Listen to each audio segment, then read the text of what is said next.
Hi friends, welcome to my YouTube channel. ನಾನು ಇವತ್ತು ತೊಗೊಂಡು ಬಂದಿದ್ದೀನಿ ವಾಂಗಿಬಾತ್ ರೆಸಿಪಿ.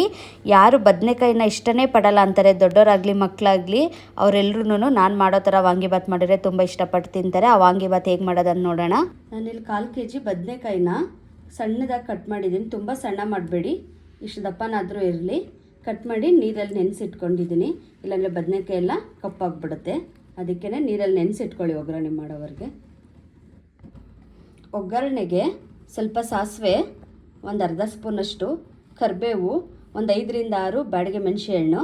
ಇದು ಗುಂಟೂರು ಮೆಣಸೆ ಹಣ್ಣು ಹಾಕಿದ್ರೆ ಖಾರ ಜಾಸ್ತಿ ಆಗಿಬಿಡುತ್ತೆ, ಬ್ಯಾಡಗೆ ಮೆಣಸೆ ಹಣ್ಣೆ ಹಾಕ್ಕೊಳ್ಳಿ. ಒಂದು ಸ್ವಲ್ಪ 1-2-3 ಸ್ಪೂನಷ್ಟು ಕಡಲೆಬೇಳೆ. ಟೊಮೆಟೊ ತೊಗೊಂಡಿದ್ದೀನಿ, 4 ಟೊಮೆಟೊ ತೊಗೊಂಡಿದ್ದೀನಿ. ಇಲ್ಲಿ ಒಂದು ಅರ್ಧ ಕಪ್ಪಷ್ಟು ವಾಂಗಿಬಾತ್ ಪೌಡರು, ರುಚಿಗೆ ತಕ್ಕಷ್ಟು ಉಪ್ಪು. ನಾನಿಲ್ಲಿ ಒಂದು ನಿಂಬೆಹಣ್ಣನ್ನು ಅದ್ರ ರಸ ಎಲ್ಲ ತೆಗೆದಿಟ್ಕೊಂಡಿದ್ದೀನಿ. ಒಂದು ಬೌಲಷ್ಟು ಸಣ್ಣದಾಗಿ ತುರಿದಿಟ್ಕೊಂಡಿರೋ ಕೊಬ್ಬರಿ ತೊಗೊಂಡಿದ್ದೀನಿ. ಒಂದು ಪಾತ್ರೆ ಇಟ್ಕೊಂಡಿದ್ದೀನಿ. ಪಾತ್ರೆ ಕಾದ್ಮೇಲೆ ಎಣ್ಣೆ ಹಾಕ್ತಾಯಿದ್ದೀನಿ. ಒಂದು 150 ಗ್ರಾಮ್ ಎಣ್ಣೆಯಷ್ಟು ನಾನಿಲ್ಲಿ ಹಾಕ್ಕೊಂಡಿದ್ದೀನಿ. ಸಾಸಿವೆ ಹಾಕೋತಾ ಇದ್ದೀನಿ. ಇವಾಗ ನೋಡಿ ಸಾಸಿವೆ ಚಟಪಟ ಅಂತ ಇದೆ. ಇವಾಗ ನಾನು ಕಡಲೆಬೇಳೆ ಹಾಕ್ತೀನಿ. ಕಡಲೆಬೇಳೆ ಸ್ವಲ್ಪ ಎಣ್ಣೆಲಿ ಫ್ರೈ ಆದಮೇಲೆ ನಾವು ಮಿಕ್ಕಿದ್ದು ಹಾಕ್ಕೊಳ್ಳೋಣ. ಕಡಲೆಬೇಳೆ ನೋಡಿ ಚೆನ್ನಾಗಿ ಕೆಂಪಾಗಿದೆ. ಈ ಟೈಮಲ್ಲಿ ನಾನು ಒಣಮೆಣ್ಸಿಕಾಯಿ ಮತ್ತು ಕರಿಬೇವು ಎರಡನ್ನೂ ಹಾಕಿ 1-2 ನಿಮಿಷ ಫ್ರೈ ಆದಮೇಲೆ ನೋಡಿ, ನಾನಿಲ್ಲಿ ಬದನೆಕಾಯಿ ನೀರಲ್ಲಿ ಇಟ್ಟಿದ್ನಲ್ಲ, ಎಷ್ಟು ಫ್ರೆಶ್ ಆಗಿದೆ ನೋಡಿ ನೀರಲ್ಲಿ ಇಟ್ಟಿದ್ದಕ್ಕೆ. ಇವಾಗ ಇದನ್ನು ಹಾಕೋತಾ ಇದ್ದೀನಿ.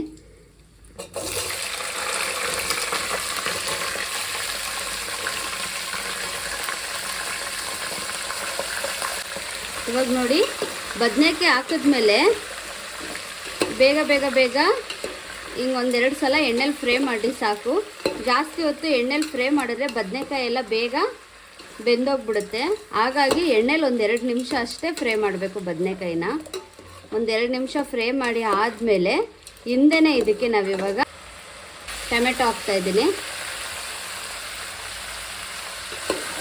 ಟೊಮೆಟೊ ಹಾಕಿ ಮಿಕ್ಸ್ ಮಾಡಿದ ತಕ್ಷಣವೇ ನೀವು ಇವಾಗ ಇದಕ್ಕೆ ಸಾಲ್ಟ್ ಹಾಕ್ಬಿಡಿ, ಆವಾಗ ಟೊಮೊಟೊ ಬೇಗ ಬೇಯುತ್ತೆ.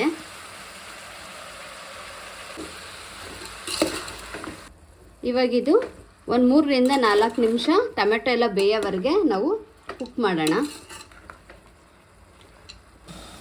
ಇವಾಗ ನೋಡಿ ಟೊಮೊಟೊ ಚೆನ್ನಾಗಿ ಬೆಂದಿದೆ, ಬದನೆಕಾಯಿನೂ ಬೆಂದಿದೆ.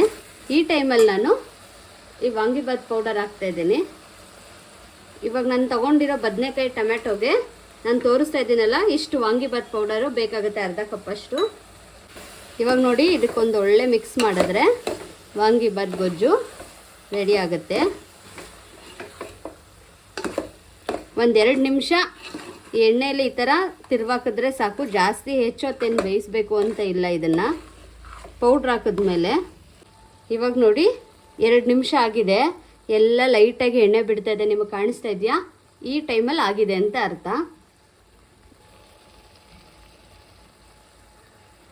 ನೋಡಿ ಇದು ಇವಾಗ ಸ್ಟವ್ ಆಫ್ ಮಾಡ್ತಾ ಇದ್ದೀನಿ. ಈ ಟೈಮಲ್ಲಿ ನಾನು ಇದು ಕಂಪ್ಲೀಟಾಗಿ ಆರಬೇಕು, ಆವಾಗಲೇ ನಾವು ಇದಕ್ಕೆ ರೈಸ್ ಮಿಕ್ಸ್ ಮಾಡೋಕ್ಕಾಗೋದು. ಇದು ಕಂಪ್ಲೀಟಾಗಿ ಆರಲಿ. ಇವಾಗ ನೋಡಿ ಕಂಪ್ಲೀಟಾಗಿ ಆರಿದೆ. ಆರಿದ ಮೇಲೇ ನಿಂಬೆ ರಸ ಹಾಕ್ಕೊಳ್ಳಿ. ಬಿಸಿಲೇ ಹಾಕ್ಕೊಬಿಟ್ರೆ ನಿಂಬೆಹಣ್ಣು ಕಹಿ ಆಗಿಬಿಡುತ್ತೆ.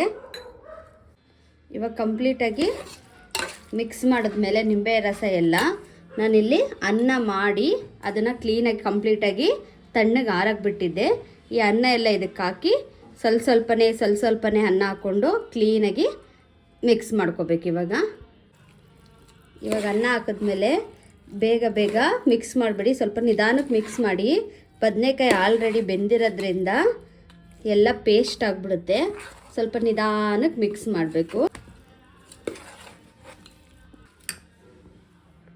ಅನ್ನ ಎಲ್ಲ ಮಿಕ್ಸ್ ಮಾಡುವಾಗಲೇ ನಾನಿಲ್ಲಿ ಕೊಬ್ಬರಿ ಹಾಕ್ಕೊಬಿಡ್ತಾ ಇದ್ದೀನಿ. ಕೊಬ್ಬರಿ ಹಾಕೋದ್ರಿಂದ ತುಂಬ ಟೇಸ್ಟ್ ಚೆನ್ನಾಗಿರುತ್ತೆ ನೋಡಿ. ಇದ್ರ ಜೊತೆಗೇ ನಾನು ಇವಾಗ ಕಂಪ್ಲೀಟಾಗಿ ಒಂದು ಕಡೆಯಿಂದ ಮಿಕ್ಸ್ ಮಾಡ್ತೀನಿ. ಮಿಕ್ಸ್ ಮಾಡಿದ್ರೆ ವಾಂಗಿಬಾತ್ ರೆಡಿ ಆಗುತ್ತೆ. ಇವಾಗ ನೋಡಿ ಕ್ಲೀನಾಗಿ ಮಿಕ್ಸ್ ಮಾಡಿದ್ದೀನಿ. ವಾಂಗಿಬಾತು ರೆಡಿಯಾಗಿದೆ. ಇವಾಗ ನಾನು ಸರ್ವ್ ಮಾಡ್ತೀನಿ. ಇವತ್ತಿನ ನನ್ನ ರೆಸಿಪಿ ಯಾರಿಗೆಲ್ಲ ಇಷ್ಟ ಆಗಿದೆ ಬೇಗ ಬೇಗ ಲೈಕ್ ಮಾಡಿ, ಶೇರ್ ಮಾಡಿ, ಕಮೆಂಟ್ ಮಾಡಿ. ಇನ್ನು ಯಾರು ನನ್ನ ಚಾನಲ್ಗೆ ಸಬ್ಸ್ಕ್ರೈಬ್ ಆಗಿಲ್ಲ ಬೇಗ ಬೇಗ ಸಬ್ಸ್ಕ್ರೈಬ್ ಆಗಿ. ಆಲ್ರೆಡಿ ಸಬ್ಸ್ಕ್ರೈಬ್ ಆಗಿರೋರು ಬೆಲ್ ಐಕನ್ ಕ್ಲಿಕ್ ಮಾಡೋದು ಮರಿಬೇಡಿ. By friends.